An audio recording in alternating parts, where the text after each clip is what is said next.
Hello students, hope you people are absolutely fine. So today we are going to read and understand our first poem of English literature from book Beehive, right? The name of the poem is The Road Not Taken. It is written by Robert Frost. So this poem is about dilemmas of life and a tact of a person. Tact मतलब समझदारी, ठीक है? A person uses to choose his path, ठीक है? Here road is a metaphor. Road is a metaphor. As I told you earlier, metaphor is when two things are compared without using word like or as. So similarly this road this road is a metaphor for the decisions a person make throughout his life, ठीक है? तो हर poem का अपना एक keyword होता है. यहाँ पे we have dilemma and decision as its keywords, ठीक है? Before beginning with the poem और going ahead with the poem, I must suggest you people to go through the poem first. Secondly, you must have a pencil with you. Like you can see, I have written something, some meanings at the above of the word, right? So you too must write everything. Okay, chaliye. Two roads diverged in a yellow wood, and sorry, I could not travel both. And be one traveler, long I stood, and looked down one as far as I could, to where it bent in the undergrowth, right? This is the first paragraph of our poem. So now here you can see the rhyme scheme. अभी मैं rhyme scheme वगैरह के ऊपर सबसे end में बात करूँगी, poetic device के ऊपर सबसे end में बात करूँगी poem के explanation के बाद, ठीक है? Two roads diverged in a yellow wood, and sorry I could not travel both. So यहाँ पे two roads हैं. Once scene इस तरीके से सेट है that poet was once going through a forest and he had two roads. Here is a poet who is standing, and here are road. This is road 1 and this is road 2. Okay. In a yellow wood. Wood means forest. One thing you have to keep in mind, अब तक wood का मतलब लकड़ी होता था, but now as you are maturing towards your English, you must keep in mind wood word is used for forest. Forest yellow color का नहीं है. Actually it is autumn season, ठीक है? Yellow क्या बता रहा है? That it is autumn season, so all the leaves are dried. इस वजह से वो क्या दिख रही हैं? Yellow, ठीक है? So during the autumn season, once the poet was going through passing through a wood, that means a forest, and he comes across two roads which were diverging. Diverging मतलब बट रही थी, forking, dividing. And he says, and he feels sorry, I could not travel both. Why he could not travel both road? Because he is only one person, and one person at a time can travel only one road, right? And he feels sorry, he feels regret for not being able to travel both the roads. Okay, so he is not able to travel both roads and he feels bad for it, right?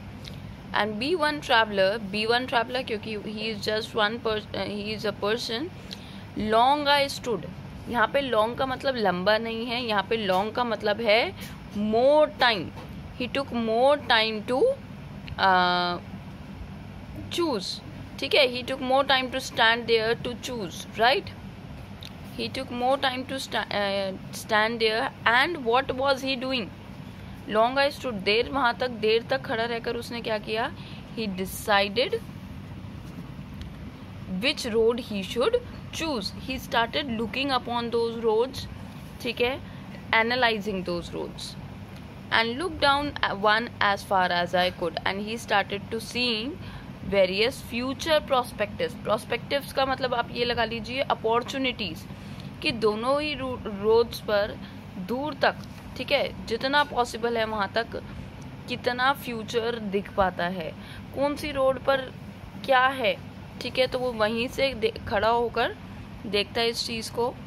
To where it bent in undergrowth. Undergrowth का मतलब होता है bushes and trees. So bend का मतलब है रास्ते का मुड़ना, changing the course. Okay, so he says that he was trying to decide which road he should choose. What are the benefits of choosing both the both the roads. ठीक है, ये paragraph clear है. Coming on to next paragraph, next stanza, that is, then took the other just as fair, and having perhaps the better claim, because it was grassy and wanted wear, though as for that the passing there had worn them really about the same. So here we study, then took the other means the second road. He said he chose that he would take the second road. Out of the two roads, he decided that he would take the second road, just as fair. Just as fair means it looked as similar as the first one. Both the roads looked similar, so he just tried to take up the second road. And having perhaps a better claim, he decided to take it because he perceived मतलब उसने ये सोचा कि दोनों में से second road को लेना ज़्यादा बेटर है, प्रेफर करेगा वो. क्यों? क्योंकि शायद उसके ऊपर ज़्यादा क्लेम्स हों. क्लेम्स का मतलब है यहाँ पे अपॉर्चुनिटीज़ की, ज़्यादा अपॉर्चुनिटीज़ हो सकती हैं ये. Why did he think so? One thing is important in this paragraph कि उसने ऐसा क्यों सोचा कि उसे सेकेंड रोड लेनी चाहिए. So let us see. Because he says, because it was grassy and wanted wear. Grassy का मतलब क्या है? Full of grass. And wanted wear मतलब वो रोड पर, उस रोड पर ज़्यादा लोग नहीं ट्रैवल किए थे. The road looked as it was inviting people to come upon. ठीक है. दूसरी चीज़, he says कि बेसिकली रीज़न ये है सेकेंड रोड को चूज़ करने का, that poet was curious. Curious मतलब एक एडवेंचरस पर्सन था जिसे नए नए काम करना पसंद था. तो उसने क्या देखा कि दोनों रोड्स में से उस वाली रोड पर ज़्यादा ग्रास थी. किस रोड पर? सेकेंड रोड पर ज़्यादा ग्रास थी. ज़्यादा ग्रास का मतलब कि अभी वो क्या है, उस पर ज़्यादा लोग नहीं चले. ग्रास का वो, मान लो किसी रास्ते पे मैं रोज़ रोज़ जा रही हूँ तो वहाँ पे क्या है, वहाँ पे ग्रास कम होगी, पत्ते कम होंगे और क्लियर पाथ ज़्यादा होगा. और जिस रास्ते में नहीं जा रही वहाँ पे धूल मिट्टी, लीव्स, ग्रासेस सब उगी हुई होंगी. ठीक है. तो इट वांटेड वियर मतलब it was inviting people to look upon. Moreover ये लोगों को ऐसे अपीलिंग थी, एडवेंचरस. खासकर जैसे पोएट नेचर है, एडवेंचरस लोगों के लिए क्या थी? अपीलिंग थी. क्यों? क्योंकि इस पे कम लोग आए थे. ठीक है. Though as for that the passing there had worn them really about the same. worn का मतलब है ट्रैवल. ठीक है. तो उतने ही लोगों ने किया हुआ था ट्रैवल, पर though as for that the passing there, यहाँ पे पोएट कहता है कि अगर यहाँ से निकलने वाला पर्सन कोई दोनों ही रोड्स को देखेगा तो उसे क्या लगेगा कि दोनों ही एक जैसी है, दोनों पे लोग गए हैं. हाँ, दोनों पर लोग गए हैं, but the difference is second road पर लोग कम गए हैं as compare to the first road. Though as for that the passing there had worn them really about the same. Worn का मतलब क्या है? ट्रोडन द लीव्स या फिर वॉक्ड अपॉन द पाथ. ठीक है. तो देखने में क्या लग रहा है कि हाँ, कि दोनों ही रोड्स क्या हैं? सेम हैं. दोनों पे ही पत्ते बिछे हुए हैं, दोनों पे ही लोग ट्रैवल किए हैं, बट डिफरेंस क्या है? रोड 1 पर लोग ज़्यादा गए हैं, रोड 2 पर लोग कम गए हैं. सेकेंड थिंग, जहाँ पर लोग ज़्यादा गए हैं उस रोड पर लीव्स और ग्रास कम हैं, और जहाँ पर लोग कम गए हैं वहाँ पे लीव्स और ग्रास ज़्यादा है. ठीक है. सो you must write all the explanation of part which I have written. Now let us switch on to the third paragraph. See, I have written here, people have walked upon the road, both the road, but more people traveled on first road and less people traveled on second road. यही last 2 lines का meaning है. ठीक है. So let us read our next paragraph. And both that morning equally lay in leaves no steps had trodden black. Oh, I kept the first for another day, yet knowing how way leads on to way. I doubted if I should ever come back. चलिए, so and both that morning equally lay what? उस morning दोनों ही roads, both यहाँ पे किसके लिए use हुआ है? Roads के लिए. इक्वली ले मतलब उसके सामने दो रोड्स थी, दोनों पर ही अपॉर्चुनिटीज थी. Both the roads offered him opportunities, right? But he was in dilemma. He was in dilemma. Dilemma is confusion कि ये करें या वो करें. Like after your class 10 you will be also in dilemma, और मतलब at one point of time you will also think science लूँ या कॉमर्स लूँ. तो साइंस लूँ या कॉमर्स लूँ या ह्यूमैनिटीज लूँ, वो सब आपके लिए क्या है? बिल्कुल इसी सिचुएशन की तरह है, रोड नॉट टेकन की तरह. ठीक है. In leaves and what did he observe? One thing he observed on both the roads. One thing he observed on both the roads and that is in leaves no steps had trodden black. यहाँ पे black के 2 meanings हैं. In leaves no steps had trodden black. No steps मतलब footprints. ठीक है. यहाँ पे ये देखा जाएगा कि ट्रैवलर तो आए हैं दोनों रोड पे, पर उसने क्या देखा कि कोई भी कदम, कोई भी स्टेप किसी भी पर्सन ने जो उन रोड्स पर गया है, वो पर्सन ट्रोडन ब्लैक.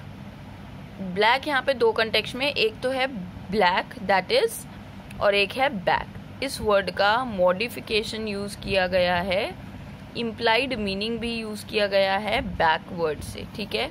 उसने क्या देखा कि इस दोनों ही रोड पर लोग तो गए हैं, लोगों के जाने के निशान हैं पैरों के, पर किसी के भी रिटर्निंग फुट स्टेप्स नहीं है. रिटर्निंग मतलब जो दोनों ही रोड में से किसी भी एक रोड पर गया है, वापस पीछे मुड़कर नहीं आया है. ये मत समझ लेना वो आया नहीं है, मर गया है, वो ऐसा नहीं है. ठीक है. तो वो कभी भी उस रोड पे वापस नहीं आए. उस पॉइंट पर ये 2 रोड्स हैं, जहाँ पे ये 2 रोड्स हैं, दोनों में से जो भी रोड ली, चाहे इस रोड पे गए हो चाहे इस रोड पे, पर कोई भी इस पॉइंट पर वापस नहीं आया. यह हमें भी पता है कि हम कभी भी उस रोड पर वापस नहीं जाते. आप क्लास 11 में साइंस लेकर ये नहीं कह सकते मुझे अगली क्लास में कॉमर्स लेनी है, या नहीं मैं तो अगले साल 11th में कॉमर्स लूंगा. ठीक है. तो क्या है, हम अपने कुछ डिसीजंस को बैक नहीं कर सकते, पलट नहीं सकते, वापस नहीं आ सकते. Similarly like that the poet also says कि एक बार ही किसी रास्ते पे हम चले जाते हैं तो वापस आना हमारा पॉसिबल नहीं होता. और यही उसने दोनों रोड्स पर ऑब्जर्व भी किया. ब्लैक का मतलब है फुटप्रिंट्स के, जो हमारे स्टेप्स हैं उनके फुटप्रिंट्स के निशान जो हैं, जो निशान है कदमों के, उनको ब्लैक बोला है. और उन्होंने कहा है कि ये पीछे आते हुए रिटर्निंग फुटस्टेप्स उसे कहीं भी नहीं मिले. Oh, I kept the first for another day. Oh, I kept, and here O respects the sense of regret, the pain he goes through. उसको ये पेन होता है, रिग्रेट होता है कि मैंने पहली रोड किसी और दिन के लिए रखी, किसी और दिन के लिए कि मतलब कभी आऊँगा इस रोड पर और तब ट्रैवल करूँगा. फर्स्ट से मतलब है the first road. Yet knowing, ये जानते हुए भी, how way leads on to वे, कि किस तरीके से एक रास्ता दूसरे रास्ते की तरफ चल पड़ता है. ठीक है. हमें भी पता है कि हम वापस तो नहीं मुड़ेंगे, आगे से ही किसी चीज़ का रास्ता ढूंढने की कोशिश करेंगे. ठीक है. अब साइंस 11th में ले ली तो 12th में भी आगे साइंस लेंगे, और फिर 12th के बाद भी वही कोर्स करेंगे जो साइंस से रिलेटेड होगा. ठीक है. तो ये हमें पता है कि वापस तो नहीं आ सकते. How way leads on to way means one road connects to the other road. एक रोड से दूसरी रोड, दूसरी रोड से तीसरी रोड, ऐसे सड़क जुड़ती चली जाती हैं. तो हमें पता है कि पीछे आना, वापस आना, बिल्कुल स्टार्टिंग से स्टार्ट करना पॉसिबल नहीं होता. आई डाउटेड, और वो डाउट क्यों करता है? That if I should ever come back, वो कहता है जबकि मुझे इस बात पे खुद यकीन नहीं है, शक होता है कि मैं क्या वापस इस रोड पे कभी आ पाऊंगा या नहीं. तो वो पोएट क्या कहता है, मुझे यकीन नहीं होता कि मैं इस रोड पे वापस आऊंगा. क्यों? क्योंकि वो खुद क्यूरियस और एडवेंचरस है.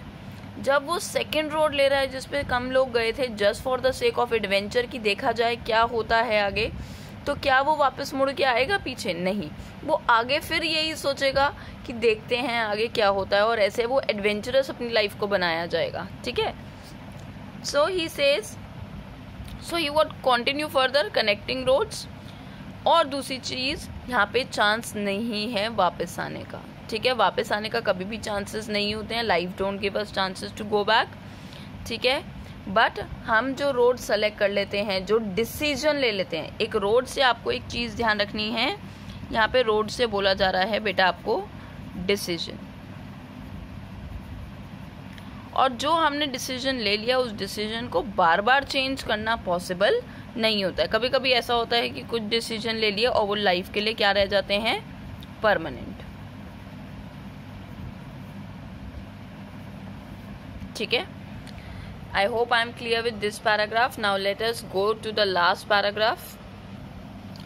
So starting with last paragraph, I shall be telling this with a sigh, somewhere ages and ages hence, two roads diverged in a wood, and I took the one less travelled by, and that has made all the difference. So here the poet is trying to say what? that decision of choosing the second road, जो उसने second road choose करी है, उसको लेकर आज उसे Sai feel होता है। वो साई के साथ ये बात बोलता है, साई होता है डीप ब्रेथ, डीप ब्रेथ, लंबी सांस लेता है। और वो सांस कैसी है, द सेंस ऑफ, जिससे क्या लग रहा है, रिग्रेट पता चल रहा है, पछतावा पता चल रहा है कि उसे वो रोड नहीं लेनी थी, फिर भी उसे वो रोड लेने का मन भी नहीं था, बट फिर भी क्योंकि वो एडवेंचरस था उसने वो रोड ली, ठीक है। Why? Somewhere ages and ages hence, ages and ages means years and years, सालों सालों बाद कभी मैं ये सोचूंगा तो मैं अपने आप को ही कहूँगा कि मेरे आगे दो रास्ते थे, two roads diverge in a wood, मेरे आगे दो रास्ते थे, विच डिवाइडेड और फोग्ड, रास्तों का बटना, that fogged, okay, in a wood, and he, because he was adventurous, ठीक है, he took the road one less traveled by, और उसने वो रोड ली जिस पे कम लोग गए थे, that is second road, ठीक है। जो थोड़ा रिस्की काम होता है उसे लोग कम करते हैं, पर पोएट ने भी वही काम किया, उसने वो काम किया जो कम लोग करते हैं, रिस्की काम उसने लिया, इसलिए वो क्या कहता है कि इस चीज़ का मुझे बाद में कभी पछतावा होगा, क्यों? And that has made all the difference, difference का मतलब है उसने मेरी ज़िंदगी में बहुत बड़ा चेंज लाया है, और वो चेंज क्या है, वो क्या कहता है कि उसके जो भी रिजल्ट्स आए हैं, because he did not yield satisfactory results, because क्योंकि वो सेटिस्फैक्टरी रिजल्ट्स मतलब जिस रिजल्ट की या जिस डिसीजन से जो भी आउटकम की वो एक्सपेक्टेशन कर रहा था वो सेटिस्फैक्टरी नहीं थे, ठीक है। और क्या डिफरेंस आया है, वो कहता है कि मैं ज़्यादा हैप्पी नहीं हूँ अपने डिसीजन से। अगर उसने फर्स्ट रोड ली होती तो वो क्या कहता है कि मैं ज़्यादा हैप्पी होता, ज़्यादा वेल्दी होता, ज़्यादा फेमस होता as compare to second road, ठीक है। और वो कहता है कि ये उस डिसीजन ने उसकी लाइफ को पूरी डिफरेंट तरीके से शेप कर दिया है। हो सकता है उसकी लाइफ ज़्यादा फॉर्चुनेट होती, क्या होती, ज़्यादा फॉर्चुनेट, ठीक है, बट अब उसे क्या लगता है कि नहीं है, right. Now coming on to the poetic device in this poem, first thing you have to remember that this poem has metaphor, this poem has metaphor. Metaphor क्या है? Metaphor is when two things are compared without using word like और as, और यहाँ पे हमने road को लिया है डिसीजंस के लिए, रोड को किसके लिए लिया है, डिसीजन के लिए, ऑल्टरनेटिव डिसीजन के लिए, ठीक है। इसलिए एक पोएटिक डिवाइस ये हुआ। So in here two roads diverge in a yellow wood, कोई नॉन लिविंग चीज़ को जब हम लिविंग चीज़ बनाकर बोलते हैं तो उसे क्या बोलते हैं, पर्सोनिफिकेशन। तो यहाँ पे पर्सोनिफिकेशन यूज़ हुआ है, ठीक है। Second is alliteration. Alliteration is जब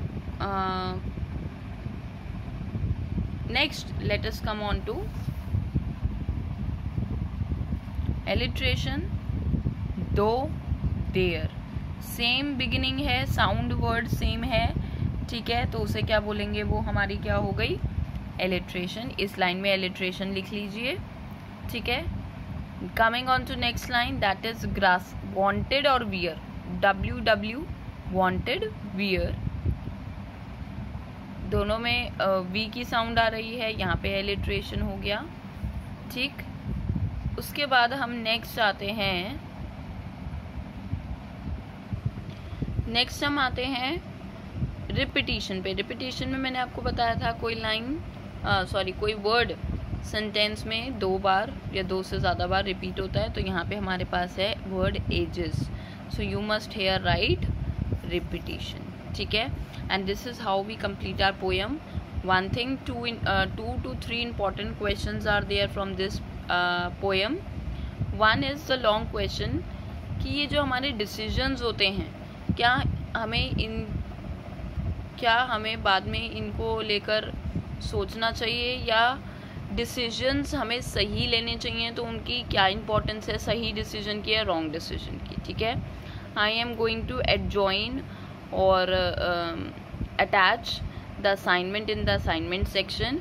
you people can refer to those questions, okay, and ask your problems personally. See you in the next class. Bye bye.